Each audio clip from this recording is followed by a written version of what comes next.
sommes avec la magnifique Sandra Veillette, qui était surtout connue pour ses vitraux.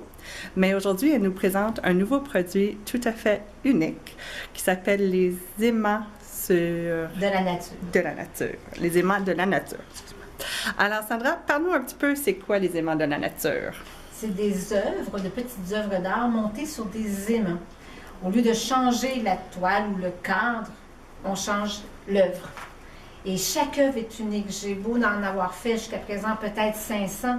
Il n'y en a pas une, parce que la nature n'est jamais pareille, il n'y en a pas une qui est naturellement pareille.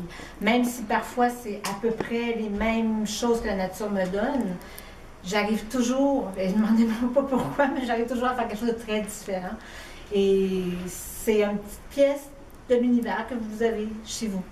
Fait que vous dites que c'est des choses que la nature vous donne. Vous parlez de quoi au juste? Parce que je vois derrière vous, on a ce qui ressemble des champignons, des morceaux d'écorce, des plumes. Alors, c'est quoi votre médium? Le médium, c'est vraiment tout ce qu'il y a dans la nature. Et quand j'en cherche, ça c'est magnifique, quand j'en cherche, des fois je fais comme, qu'est-ce que je peux prendre comme matière? Puis je me pose la question.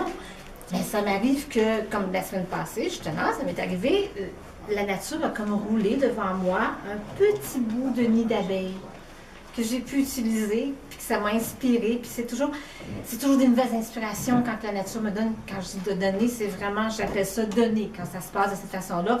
Ou que je marche sur le bord de la rivière et je trouve bon, c'est bête, je sais que les gens qui n'aiment pas, mais un cadavre de raton laveur.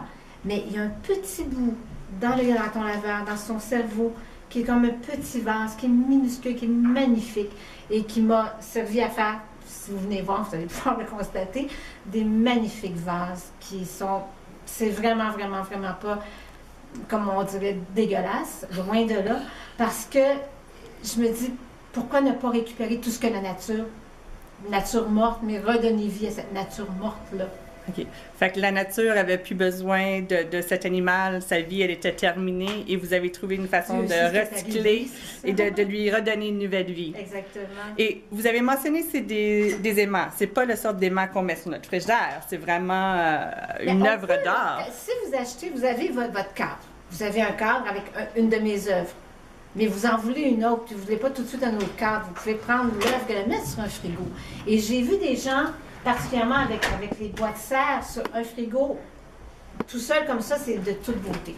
Vraiment, c'est de toute beauté. Par contre, les jeunes enfants, il faut faire attention parce que l'œuvre n'étant pas trop fragile, mais quand même, c'est sûr que ça peut se briser. C'est officiel.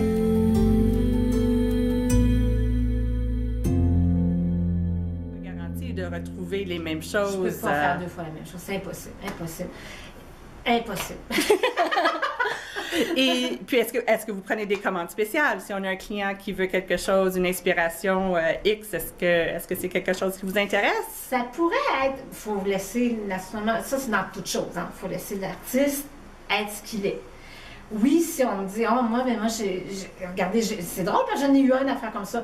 J'ai une amie, son chien est décédé, puis elle avait un peu de poil qu'elle avait encore dans sa brosse. Elle peut-tu faire quelque chose? Et je lui ai fait une œuvre avec un peu de poil de son chien. Elle était tellement ravie, mais avec naturellement encore la combinaison de notre nature canadienne, notre nature québécoise. Parce que c'est beaucoup de ça. Parfois, j'achète des plumes. J'ai comme pas le choix si je veux une petite couleur de plus, mais j'essaie autant que possible de ne pas faire ça. Mais c'est toujours naturel. Et naturellement, parfois une pierre. Comme ici, j'ai acheté un œil de tigre, qu'on appelle, parce que l'harmonie de la chose faisait sortir ce que je voulais vous montrer de cette œuvre-là. Excellent. Et en parlant de grandeur, est-ce que vous avez grandeur maximum, minimum, ou c'est vraiment l'inspiration de la journée avec ce que vous retrouvez? L'inspiration de la journée avec ce que je trouve. Je ne calcule jamais d'avance quelle grosseur va avoir les mains. Jamais, jamais, jamais. Parfois, ça va même être une sculpture. OK. Parfois, c'est gros et je vois qu'est-ce que je veux et ça ne peut pas être un aimant. Mais majoritairement, c'est des aimants. Mais la grosseur maximale, c'est pas mal ça que jusqu'à présent là, que je vais. Puis naturellement, ben, il y a petit, mais pas trop petit non plus parce que sinon, c'est inintéressant. Là. Je veux quand même montrer des choses qui sont magnifiques dans la nature. Excellent, Sandra. Alors, je te remercie infiniment. Est-ce qu'il y avait quelque chose que tu aimerais dire en terminant? À brûle pour point, non, mais j'espère que vous allez venir voir notre exposition et vraiment, vous allez avoir des belles surprises. Excellent. Bien, un gros merci, Sandra. Merci à toi.